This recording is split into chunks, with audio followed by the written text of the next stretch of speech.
అబద్ధాల పునాదులతో గెలిచిన కాంగ్రెస్ పార్టీ కామారెడ్డిలో చేసిన బీసీ డిక్లరేషన్ అమలు చేయకుండా తప్పించుకొని పారిపోవాలని చూస్తుంది. ఎందుకంటే 6 లక్షల అప్పులో ఉన్న ప్రభుత్వాన్ని తెలిసినా కూడా 6 గ్యారంటీలు మేము ఉచితాలు ఇస్తామని ప్రజల్ని మోసం చేసి అధికారంలోకి వచ్చిన పార్టీ ఇది.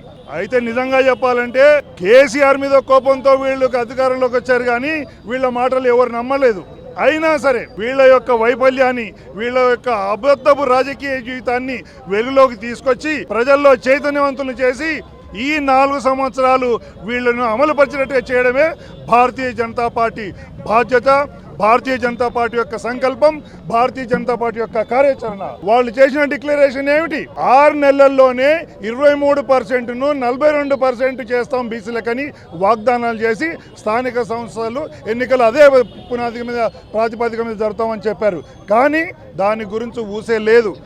10 లక్షలు చిన్న వృత్తులకు, వ్యాపారాలకు, చదువుకోవడానికి విద్యార్థులకు బీసీలకు ఇస్తామని చెప్పి దాని ఊసు అసలు లేదు. బడ్జెట్లో ఒక్కటి కూడా అమలుపరచలేదు. మహాత్మా జ్యోతిరావు పూలే గారి సబ్ ప్లాన్ క్రియేట్ చేస్తామన్నారు, అది ఏర్పాటు చేయలేదు. దానికి నిధులు ఏర్పాటు చేస్తామన్నారు, అది కూడా చేయలేదు. పోనీ ఇంత కాకుండా మొన్న వాళ్ళ నాయకుడు జీవన్ రెడ్డి గారు చెప్పారు, ఏందయ్యా బీసీలు ఏం చేస్తున్నారు, మీరు ఆవేశంగా రావాలి, ముందుకు దీన్ని అమలుపరిచేటట్లు చేయాలి. మేము రెడ్డిల దొరలు, వెల్మ దొరలు, మేము ఉన్నదే 5%, కానీ 10% మాకేమో మినిస్టర్లు వచ్చినాయి. బీసీలు 60% ఉన్నారు, అయినా 3 మీ బీసీలు ఉన్నారు. ఇదేమి న్యాయం? ఈ రెడ్డిల రాజ్యాంగంతో మీరు పోరాడాలని వాళ్ళ యొక్క రెడ్డి గారే చెప్పారు.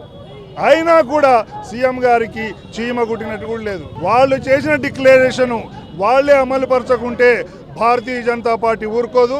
భారతీయ జనతా పార్టీ ప్రతి జిల్లాలో, ప్రతి మండల్లో, ప్రతి గ్రామంలో బీసీలంతా చైతన్యవంతం చేసి ఈ బీసీ డిక్లరేషన్ వాళ్ళన్నమాట చెప్పి తప్పించుకోకుండా తప్పకుండా అమలు చేసేటట్లు ఒత్తిడి తీసుకొచ్చి భారతీయ జనతా పార్టీ పోరాటం చేస్తుంది. బీసీలందరికీ, తెలంగాణలో ఉన్న బీసీ సమాజానికి నేను చేసే మనవి ఒకటే, భారతీయ జనతా పార్టీ కంకణం కట్టుకొని పోరాడుతుంది, అంతవరకు నిద్రించేది లేదు. భారత్ మాతాకి